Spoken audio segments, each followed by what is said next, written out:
ఇండియాలో EV vehicle cost ఎందుకు ఎక్కువ ఉంటుందో తెలుసా కంపేర్ టు అనదర్ కంట్రీస్? ఎందుకంటే మనం మోర్ దెన్ 50-60% మనం బ్యాటరీకే ఛార్జ్ చేస్తున్నాం. అది ఎందుకంటే మనం బ్యాటరీలో సెల్స్ ఉంటాయి అనమాట. సెల్స్ ఇక్కడ నుంచి ఇంపోర్ట్ చేయలేం, మనం ఫారెన్ నుంచి ఇంపోర్ట్ చేసుకోవాలి. Like China, Japan, south Korea. ఇక్కడ నుంచి మనం ఎక్కువ ఇంపోర్ట్ చేసుకుంటాం కాబట్టి అందుకనే కాస్ట్ ఎక్కువ ఉంది.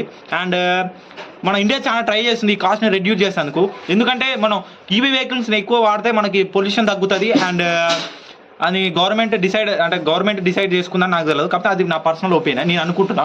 అండ్ గవర్నమెంట్ ఒక కొత్త చట్టం తీసుకొచ్చింది దీనికోసం, పిఎల్ఐ అంటే ప్రొడక్షన్ లింక్డ్ ఇంటెన్సివ్. అండ్ దీనికోసం మన ఇండియా కొన్ని బెనిఫిట్స్ ఇస్తుంది కంపెనీ. మనం ఎవరైనా స్టార్టప్స్ కానీ బ్యాటరీ స్టార్టప్స్ ఉంటే దాని మీద ఎక్కువ ఇన్వెస్ట్మెంట్ చేయడం. అండ్ ఆల్సో మనం ఏదైనా కంపెనీ పెట్టాలనుకున్న ఏదైనా కంపెనీ ఉన్నా మనకి కొన్ని ఎక్విప్మెంట్స్ ఫారెన్ నుంచి ఇంపోర్ట్ చేసుకోవాలన్నమాట.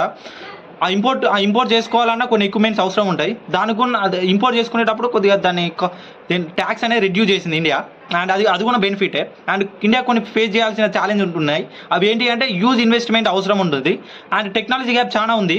And we're still developing country compare to China, South Korea and Japan.